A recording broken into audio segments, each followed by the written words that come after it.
Akola Khandwa railway line के लिए अच्छी खबर आई है। अब इस रूट को जल्द ही पूरा किया जाएगा।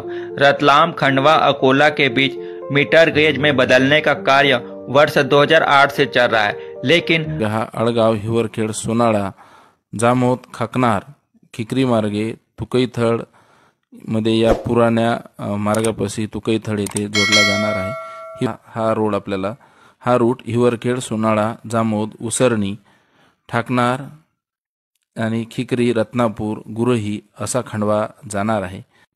मित्रांनो, अकोट ते अकोला हा रेल्वे मार्ग आता पूर्ण झाला आहे आणि इथं ट्रेन पण सध्या अकोट अकोला सुरू झाली आहे। आता अकोट ते आमला खुर्द याच्या संदर्भात रूटमध्ये आता जो आहे तर ते आपल्याला मेळघाट टायगर रिझर्व असल्यामुळे तर तिथं वन विभागाची जमीन अधिग्रहण करण्यास येणाऱ्या अडचणी आता दूर होताना दिसल्यात, कारण इथून या रूटला आता परावर्तित करण्यात आलेला आहे, डायव्हर्ट केलं आहे आणि या संबंधी फायनल आता हा रूट बदललेला कसा असेल ते बघूया।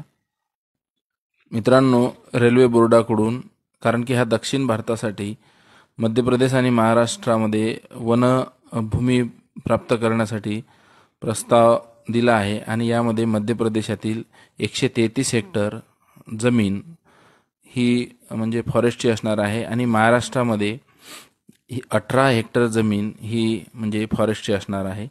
आणि यामध्ये पूर्वेमध्ये म्हणजे जो रेल्वे लाईन सेक्शन होता त्यामध्ये म्हणजे विवाद चालू होते, कारण एकंदरीत त्याची लंबाई 51 किलोमीटर आणि आता रूट डायव्हर्ट केल्यानंतर हे सेक्शन जे आहे आता ते 29 किलोमीटरनं वाढणार आहे।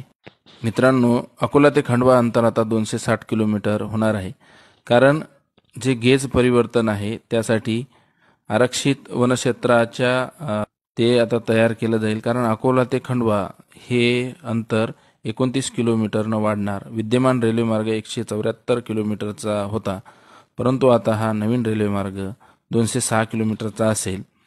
धुलघाट वान रोड डबका स्टेशन हे स्टेशन आता बंद होणार आहे, कारण अकोट ते खंडवा या नवीन रेल्वे मार्गासाठी जो पुराणा धुलघाट वान रोड डबका स्टेशन ते आता बंद होणार आहे आणि नवीन मार्ग हा अळगाव हिवरखेड सोनाळा जामोद खाकनार खिकरी मार्गे तुकईथळ मध्ये या पुराण्या मार्गापाशी तुकईथळ येथे जोडला जाणार आहे।